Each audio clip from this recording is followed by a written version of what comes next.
let's get back to it. So, Freddie Prinze Jr. could contribute more behind the scenes than Eric Bischoff. Just want to be clear. It's not what I said. Okay. 'Cause that's what I heard. Do you think Eric enjoyed being on camera better? I say that because I know that you personally have enjoyed producing TV a great deal, but in our private time, you've told me it's a lot less stressful and there's probably a better quality of life on show day, just being talent, right? And I can tell you for a fact from Eric to me that yes, he did enjoy being a talent, not having the pressure of having to worry about all the other BS. Yeah. I mean, cause when you're a talent, you know, you show up, you do your gig and you're out of there, but when you're the office, that's not something you can put on and take off. It's 24/7, at least up there. Right. Oh yeah. Everywhere. And it's just it's a huge weight off your shoulders. All you have to do is worry about your performance and that's it. I've always been fascinated by this tidbit. Bischoff wrote in his book that after he talked to Vince, Stephanie called. She said, quote, "Eric, I want you to know you've got a lot of heat with a lot of the boys. I'm not sure if you know what you're getting into." Did you know she was making this call, and was it a company decision to kind of give him the heads up that this is something he's going to have to deal with? You know, I'll call it a McMahonism. But Vince always liked to hit you with shit like that. Keep you on your toes. Well, it's just letting you know, pal, you got a lot of heat there you got to overcome. And this was probably Stephanie's way of giving that message and to let him know that, hey, a lot of people hate you here. You're coming in. This isn't WCW. And you sure you really want to do this? So let's talk about that for a minute. His TV debut was on Raw on July 15th, 2002. Vince called in May, so they've kind of been sitting on this for a little while. And this is much different from the way the call went a year prior, where it's a few days notice. We've got months here. In between the call, where it's Vince, you know, kind of working things out, and then Stephanie giving a heads up, were you guys writing alternate storylines and ideas to nail down the best way to bring him in, or had you always kind of envisioned the big hug scenario that we saw? Well, we had the scenario of Vince basically endorsing him and bringing him in, but not everybody knew. Not everybody knew who it was going to be. So we were writing scenarios, and you had to be careful when there were other people in the room and stuff like that. So it's like, okay, the new GM will do this. So who knew and who didn't know? I asked because I always thought this was a huge surprise that it was even hid from the boys, but Stephanie clearly knew because she gave him the heads up. We know Vince knew because he called. Nash called, so he knew. Who else knew? The head writers being Koski, and who else? No, I don't even know if Koski knew. He might have known. But it was Brian Gewirtz, Michael, Heyman knew, I knew. What did Hayes think about Bischoff coming in? Michael was professional, but he wasn't happy about it. He had his own past with Eric. Eric had fired him. And I don't think Michael was happy about working with Eric again. He had a bad experience. And Dave. Does Vince kind of ask anyone else's opinion before making this deal? You talked about on the last Nitro where he kind of polled the office before they did the purchase of WCW. Did something like that happen here? Sure. He got everybody's opinion and their input on it. The funny thing was people that didn't even know Eric, had an opinion on it based on rumor and innuendo, rumor and innuendo and shit. And I can speak for myself. I didn't know Eric. I know that I took a lot of the shit that he did very personally, and it affected my family. It affected me. And I, had that wall up. But at the same time, I tried to view it as, you know what? I don't know him. He's out there surviving. He's trying to do what he thinks best for the company over there, and he's taking care of his family. So I was like, you know what? Again, it's business. I could look back now because we were the winners. We're sitting in a good spot now. I can have that viewpoint of, you know what? He's trying to make a living. Come on in and let's see if we can do some business. So I didn't I didn't harbor any ill will. I didn't know Eric Bischoff other than meeting him one time in my life, and was willing to say, okay, man, yeah, let's make this work.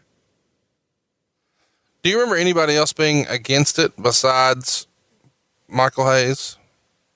Heyman was against it. Heyman didn't like it. He didn't feel that Eric would add anything to it. But at the same time, he was one of the ones that pitched, Eric earlier. So that was a weird dynamic. They weren't, Heyman wasn't really necessarily overjoyed with it, but again, that was somebody that had worked with Eric before. Didn't have a good experience. So on July 15th, Vince announces on Raw that the beginning of a new era is here for the WWE, and he's going to hire 2 general managers, one to run each of the flagship shows, both Raw and SmackDown. So we have our brand split. The Raw general manager is announced, and to the shock of everyone at home, it's Eric Bischoff. What was the reaction from the crowd, and is it the one you guys expected? We expected shock, and we got shock. We got a holy shit moment. I don't think that anyone expected that, and it was the reaction that we wanted. What was that day like for Eric? Did you guys hide him away in a bus somewhere to not spoil the surprise? Yeah, it was long before buses. No, Eric was picked up and taken away to a separate hotel and picked up in a stretch limo. Got there to the building probably 40 minutes before he was to go out. Stephanie went out and met with him in the limo. He had his verbiage and everything that day. The limo driver brought it over to him that day, so he kind of knew what he was doing. And Stephanie went out and met with him. I don't think Vince even went out and met with him. So were you present when Vince and Eric met for the first time, or did that happen on camera in front of everybody? That happened. No, that happened backstage real quickly, right before they went out. So in Gorilla? Yes. So you're in Gorilla, right? Well, I went and we went and got him, introduced, hey, how you doing? Because we went right from the limo, right inside to get him up to Gorilla for the deal with Booker T, where he walked by Booker T and we did the quick reveal, that holy shit moment for TV. So I met him then, and I took him up to Vince. What was the meeting like the first time Vince and Eric were together? Hey, pal, how you doing? All right, you ready to go? Let's go have some fun. That was it. They went out there and did it. Did you have a conversation with Vince after the fact? What was Vince's impression of meeting Eric for the first time? Didn't really talk about it, man. We just went right from there, and I took him back, and I had all the pre-tapes with him. I actually want pre-tapes, and we're all live that night. So we had a busy night. What about? So I just took him right from there, walked him through all the boys, and somebody yelled as he went through the backstage set, "Where's his bag? Find his bag!" Shit like that. Just kind of. Do you know who yelled that? Yes. Who was it? People. Actually a lot of, a few of them did. Well, nobody shit in his bag that night, I don't think, did they? No, he didn't have a bag. Okay. So why don't you just tell us who yelled? Seriously, it was almost like a fucking chant. Yeah, people were ribbing. Funny. I got it. Yeah. Everybody has a story about the first time they met Vince McMahon. Did you ever hear Bischoff's account of what it was like to finally meet Vince after all this time? No, not really. I think it was more after the fact. I was standing with Eric at the end of the night, and we were done. And he says, because I've heard so much about the guy. And we were standing outside in the loading dock, and Vince and Stephanie and Linda and Shane were all getting into the car, getting ready to go home. And he says, he goes, I guess you can tell a lot about a man by the way that he is with his family. And he goes, I guess Vince isn't that bad after all. And he says, we're going to have some fun. And I just remember that moment because it was such a crazy fucking night. Yeah. And we were like all over the place, but I was the one that was basically anointed to work with Eric because I had no prior baggage with him. I'd never worked with him before. And I didn't care. You know what I mean? It was like, okay, yeah, I'll do it. We're here. We won. I'll do it. I don't give a shit.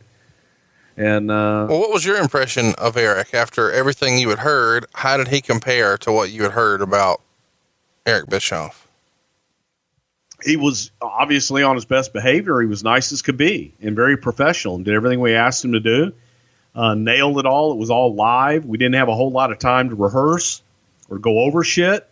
There were people that he knew from his stint at WCW and people he was meeting for the first time. So I think it was overwhelming for him that first night coming in. And we just hit him with a barrage of stuff. And I was just, bam, hitting him one right after the other. We're going to run through the list of names of people he may have had an issue with, but do you remember that particular night? Did he have any fun reunions with guys he hadn't seen in a long time, or any awkward or uncomfortable moments that you recall seeing or hearing about? No, and I was with him for pretty much from the moment he walked into the building until he left that night. So there were no awkward moments at all with anybody. And there were guys that came over and said hello, and for the most part, it was all open arms and welcoming him to the company. Everybody was professional and nice. Bischoff wrote in his book that his promo that night was totally scripted. Who would have been in charge with writing Bischoff's promo there? Brian Gewirtz. Eric wrote in his book, I walked to the center of the stage and gave Vince a big hug. A very, very big hug. We milked it to the point where it was almost homoerotic. What must this have sounded like when Vince pitched this to Eric? I don't think Vince did pitch it to Eric. I think that was just kind of an impromptu hug. It wasn't like a, God damn, pal, let's get out there and hug. Now, when we hug, we got to rub titties. It's going to be like vanilla titty on titty. And then grab my ass. I mean, grab it. Yeah, it just kind of happened. It was impromptu.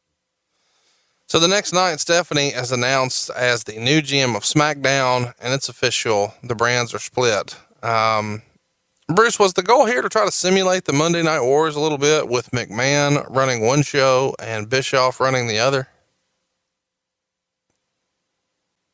Yeah, I mean, the original whole scenario was simply the McMahon versus McMahon, but yeah, essentially it was kind of to simulate the Monday Night Wars competition, one brand versus the other. All right, timeout. To me, this feels like it was one of those moments in wrestling. One of those moments where where you were when it happened. Sometimes people tell stories about, hey man, do you remember where you were when you found out Dale died?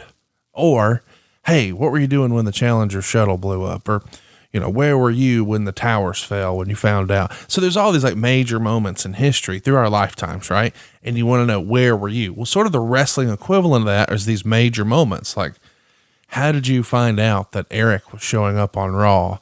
Did your buddy call you? Were you watching live? Who were you watching with?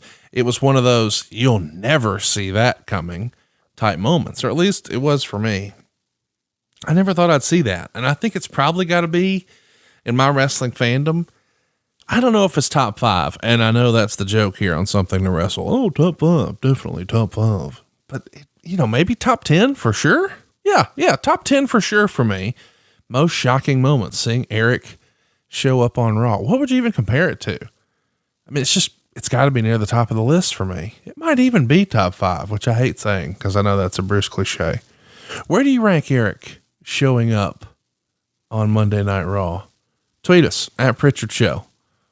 Hey, it's Conrad Thompson. Thanks for checking out the podcast here on YouTube.